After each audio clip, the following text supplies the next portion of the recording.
जय हिंद, जय Maharashtra. Thank you. Shri Amol Kohli. धन्यवाद अध्यक्ष महोदय। मैं महामहिम राष्ट्रपति जी के अभिभाषण पर धन्यवाद प्रस्ताव पर बोलने के लिए। कैमरा कहाँ है sir? They are not showing the speaker. No, it is okay. They are showing. Carry on, carry on, carry on. धन्यवाद अध्यक्ष महोदय। मैं महामहिम राष्ट्रपति जी के अभिभाषण पर धन्यवाद प्रस्ताव पर बोलने के लिए मेरी पार्टी राष्ट्रवादी कांग्रेस शरद चंद्र पवार पार्टी की तरफ से खड़ा हूं, जिस पार्टी को चिल्ला चिल्ला कर हम ओरिजिनल है ये कहने की नौबत नहीं आती, क्योंकि महाराष्ट्र की जनता ने फैसला कर दिया है कौन असली है और कौन नकली है। राष्ट्रपति जी ने जिन उपलब्धियों का उल्लेख किया उसके लिए मैं सरकार का अभिनंदन करता हूं, लेकिन कुछ बुनियादी सवाल है अध्यक्ष महोदय। जब 5वें नंबर की हमारी अर्थव्यवस्था, ये गौरवशाली बात है, लेकिन देश ये भी जानना चाहता है कि देश पर कर्जा कितना है, देश पर बोरोइंग्स कितनी है और देश के सकल उत्पाद के ये बोरोइंग्स कितनी फीसदी है और ये ऋण कब तक और कैसे चुकाया जाएगा। हमारी मराठी में कहावत है, ऋण काढून सण फार काळ साजरा करता येत नाही। और इसलिए दूसरी बात है, महामहिम राष्ट्रपति जी ने जो कही कि 80 करोड़ देशवासियों को मुफ्त राशन दिया जा रहा है, तो 5वीं अर्थव्यवस्था के लिए क्या ये घोषणावह है? और दूसरा सवाल ये खड़ा होता है कि बावजूद इसके हंगर इंडेक्स में भारत का स्थान 125 देशों में 111वां है, जो पाकिस्तान, नेपाल, बांग्लादेश और श्रीलंका से भी नीचे है। क्या ये उपलब्धि है? और अगला सवाल ये बनता है, जो 5वें नंबर की अर्थव्यवस्था है वो अपने जेन्युइन जो ईमानदार टैक्स पेयर्स है उनको क्या दे रही है? ये टैक्स पेयर्स को अपने बच्चों को शिक्षा के लिए प्राइवेट स्कूल में भेजना पड़ता है, उनको अपने हेल्थ के लिए हेल्थ इंश्योरेंस निकालना पड़ता है। सर, नौबत तो ये है कि जब नॉर्मल मिडिल क्लास आदमी बाइक खरीदने जाता है तो उसको 28% जीएसटी देना पड़ता है, लेकिन इस देश में जो कोई हेलीकॉप्टर खरीदना चाहता है उसको सिर्फ 5% जीएसटी है। तो क्या ये उपलब्धि है? ये हर देशवासी के लिए अर्थव्यवस्था है? ये सबसे बड़ी बात है। और इसीलिए यह सवाल बनता है कि जब अर्थव्यवस्था क्या सही में सुदृढ़ है या सिर्फ यह सूजन है जिसे सुदृढ़ता बताया जा रहा है। महामहिम राष्ट्रपति जी ने अपनी अभिभाषण में ग्रामीण अर्थव्यवस्था और डेयरी का उल्लेख किया, लेकिन दुर्भाग्यवश माननीय मंत्री महोदय यहां बैठे, लेकिन उसी दिन जो मिल्क पाउडर है उस पर इंपोर्ट ड्यूटी माफ करके मिल्क पाउडर आयात करने का एक निर्णय जो लिया गया। Sir? Yeah, but don't cut his time. He is not yielding. You are yielding. No sir, I'm asking sir ये दूध उत्पादक किसानों के लिए जो एकदम गलत बता रहे हैं, इससे I want you to kindly give me a chance. इनकी जानकारी के लिए और पूरे सदन की जानकारी के लिए, शरद पवार जी जब कृषि मंत्री थे उस समय उन्होंने ये टीआरक्यू दिया था। एक समय 10,000 टन, बाद में 25,000 टन का, और उस समय मिल्क पाउडर इंपोर्ट हुआ। Honorable Minister, your turn will come. Your member is. See, next member is from party. उसका क्या संबंध है? Honorable Minister, wait. Honorable Minister, wait. No. Immediately your member is going to speak. That time it can be debated. Sir, पुराने निर्णयों को लेके आज वास्तविक, You carry on.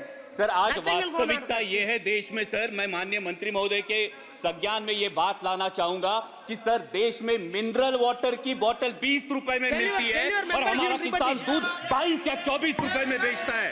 तो क्या ये किसान को समृद्ध करने का निर्णय है? सर, मिनरल वाटर की बोतल 20 रुपए में बिकती है और हमारा किसान जो अपने पशुओं को पालता है उसको दूध बेचना पड़ता है 22 या 24 रुपए किलो में। तो क्या ये किसान के साथ न्याय हो रहा है? ये इसका जवाब किसान चाहता है। सर, महामहिम राष्ट्रपति जी ने किसान सम्मान निधि की भी बात की, लेकिन असली किसान का सम्मान तो तब होगा सर जब कृषि के लिए जो औजार लगते हैं उन पे जो 12% जीएसटी है, ये 12% जीएसटी हटाया जाए और उनके फर्टिलाइजर्स और पेस्टिसाइड्स की कीमतों पर नियंत्रण लाया जाए और कृषि उत्पाद के लिए सुनिश्चित और परमानेंट आयात निर्यात धोरण लाया जाए। सर, हाल ही में हमने देखा, पिछले साल हमने देखा कि जब प्याज की डिमांड थी, मिडिल ईस्ट में डिमांड थी, यूरोप में डिमांड थी, तब प्याज पे निर्यात पर पाबंदी लगाकर पाकिस्तान के प्याज उत्पादक किसानों का भला इसी सरकार ने किया है। ये प्याज उत्पादक किसान कभी भूल नहीं सकता सर। और दूसरा एक बहुत ही अहम किसानों से जुड़े मुद्दे पर जो मेरे चुनाव क्षेत्र से उस पर मैं ध्यान आकर्षित करना चाहूंगा। वो है लेपर्ड का इशू।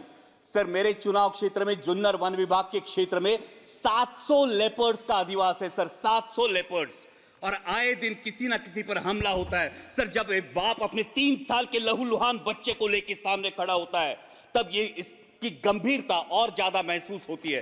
सर, 23 लोगों ने पिछले 1 साल में जान गंवाई है, और बार बार मैंने दरख्वास्त की है माननीय मंत्री जी से भी कि लेपर्ड रिप्रोडक्शन कंट्रोल के बारे में सरकार गंभीरता पूर्वक ध्यान ले। महामहिम राष्ट्रपति जी ने अपने अभिभाषण में इंफ्रास्ट्रक्चर की भी बात की। जो 3,82,000 किलोमीटर हाईवे हुए हैं, उसके लिए मैं सरकार का अभिनंदन करता हूं। लेकिन जिस रेलवे ट्रांसपोर्ट के लिए 1/3 कॉस्ट लगती है, और एक ऑयल इंपोर्टिंग कंट्री के लिए इन रेलवे में कितना इजाफा हुआ, ये भी हम जानना चाहते हैं। और दूसरी बात यह है, जिन प्रोजेक्ट्स के लिए महाराष्ट्र गवर्नमेंट ने 50% कॉस्ट शेयरिंग के लिए अनुमति दी थी, वो 3 प्रोजेक्ट्स है सर, अहमदनगर बीड परली, वर्धा यवतमाल नांदेड़, और वर्षा और गढ़चिरौली, जो 3 साल में रेलवे कंप्लीट करने वाला था। आज 15 साल बाद भी ये प्रोजेक्ट्स निर्माणाधीन है, ये इनकम्प्लीट है। और महाराष्ट्र के गोल्डन ट्रायंगल को जोड़ने वाली पुणे नासिक रेलवे जैसा एक एम्बिशियस प्रोजेक्ट, जिस प्रोजेक्ट की फाइल कैबिनेट अप्रूवल के लिए पिछले 2 साल से पड़ी है, ना उसको कैबिनेट अप्रूवल मिल पा रहा है और ना ही इसकी इंप्लीमेंटिंग एजेंसी तय हो रही है। साथ ही में दौंड से पुणे तक जो लोकल की डिमांड है, ये भी डिमांड अब तक उसकी आपूर्ति नहीं की गई है।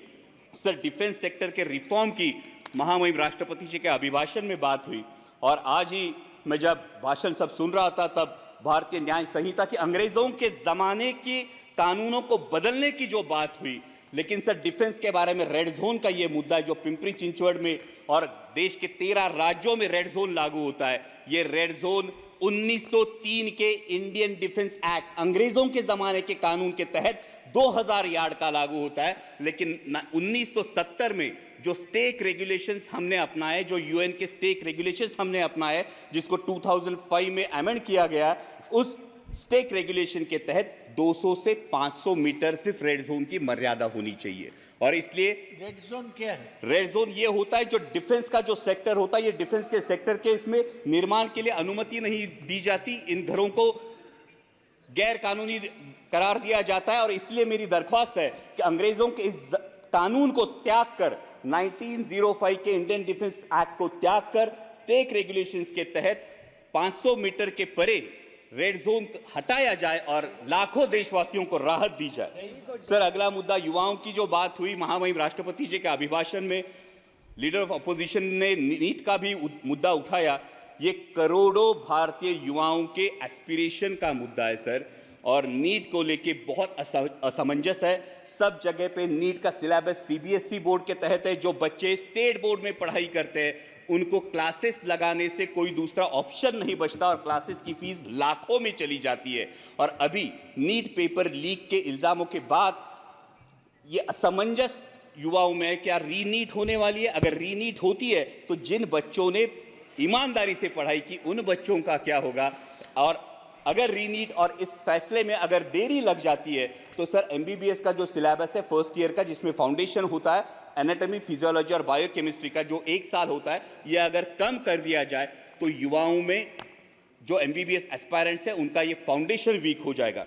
सर, दूसरा युवाओं से लेकर मेरे महाराष्ट्र में एक बहुत अहम मुद्दा है, वो है मराठा आरक्षण का। मराठा आरक्षण को लेकर महाराष्ट्र में बहुत बड़ा आक्रोश है, और उसी को लेके ओबीसी के युवाओं में अपने आरक्षण को लेकर चिंता भी है। इसलिए मेरी सदन के माध्यम से सरकार से दरख्वास्त है कि जातिगत जनगणना कराई जाए, और किसी भी के आरक्षण को ठेस ना पहुंचाते हुए मराठा समाज को भी आरक्षण दिया जाए। और सर, अंत में मराठी में इतना ही कहूंगा कि जलवायु की भी महामहिम राष्ट्रपति जी ने बात की, लेकिन आत्ताच आमच्याकडे माऊलींच्या पालखीचं प्रस्थान झालंय, आणि इंद्रायणी माई अजूनही फेसाळलेली आहे। करोडो रुपयांचा खर्च होऊन सुद्धा जर आमच्या वारकऱ्यांचं श्रद्धास्थान असलेली आमच्या इंद्रायणी माईला जर मोकळा श्वास मिळत नसेल, तर नक्की हा पैसा जातो कुठं, या नदी सुधार प्रकल्पाचा विचार व्हावा। सर, साथ ही में आपातकाल की बात हुई, लेकिन सर वास्तविकता यह है कि 1980 में जनरल इलेक्शंस में इसी देश की जनता ने 353 सीट्स देकर इसी कांग्रेस को वापस सत्ता में बिठाया था। तो ये मैं जानना चाहूंगा कि बार बार पुरानी जख्मों को कुदेरने से क्या हासिल होगा? और जब हम डिक्लेयर्ड इमरजेंसी की बात करते हैं तो देश में अनडिक्लेयर्ड इमरजेंसी की भी चर्चा होती है सर। कुछ सालों पहले सर शोले करके एक मूवी आई थी, उसमें एक डायलॉग था, शायद आपको भी याद होगा, कि दूर किसी दराज में जब बच्चा रोता है तो माँ कहती है सो जा वरना गब्बर आ जाएगा। सर हालात ऐसे थे कि जब विपक्ष का कोई नेता सरकार के खिलाफ बोलता है तो उसको बोला जाता है चुप हो जा, सरकार के खिलाफ मत बोल वरना ईडी सीबीआई या इनकम टैक्स आ जाएगा। सर इस इनडिक्लेयर्ड इमरजेंसी का क्या? Sir 2 minute Please, one more speaker is there. Yes sir. One more speaker is sir for the जब party. नेता Please तोड़ो wind up, please wind party up. फोड़ो लेकिन विपक्ष मत रहने दो, ये बात होती है। सर जब लीडर ऑफ अपोजिशन ने डर की बात की तो महाराष्ट्र में ही बात हुई थी। 27 जून को माननीय प्रधानमंत्री जी ने भोपाल में भाषण किया था, तब उन्होंने नेचुरली करप्ट पार्टी जिस पार्टी को बोला था, जिन पर इल्जाम लगाए थे, उन्हीं हमारे साथियों को लेकर आज महाराष्ट्र में सरकार बनी है। तो सत्ता पक्ष ये कहे कि उनकी नैतिकता कहां गई। लेकिन अंत में मैं देश की जनता का आभार करूंगा सर, लास्ट पॉइंट, देश की जनता का आभार करूंगा क्योंकि उन्होंने पूर्ण बहुमत नहीं दिया और ये दिखा दिया कि तुम भारत कहो या इंडिया। सर 1 मिनट सिर्फ, लास्ट मिनट, तुम भारत कहो या इंडिया, मैं वही हूं जो अपने कर्म पर विश्वास रखता हूं। मैं वही हूं जो मंदिर मस्जिद मंगल सूत्र से ज्यादा देश की एकता को अहमियत देता हूं। मैं वही हूं जो राजतंत्र से ऊपर लोकतंत्र को मानता हूं, ठेकेदारों से ज्यादा पहरेदारों पर भरोसा करता हूं। तुम भारत कहो या इंडिया, मैं वही हूं जो नफरत से ज्यादा मोहब्बत चाहता हूं, अहंकार से ज्यादा विनम्रता का आदर करता हूं, अधिकार से ज्यादा जिम्मेदारी निभाता हूं।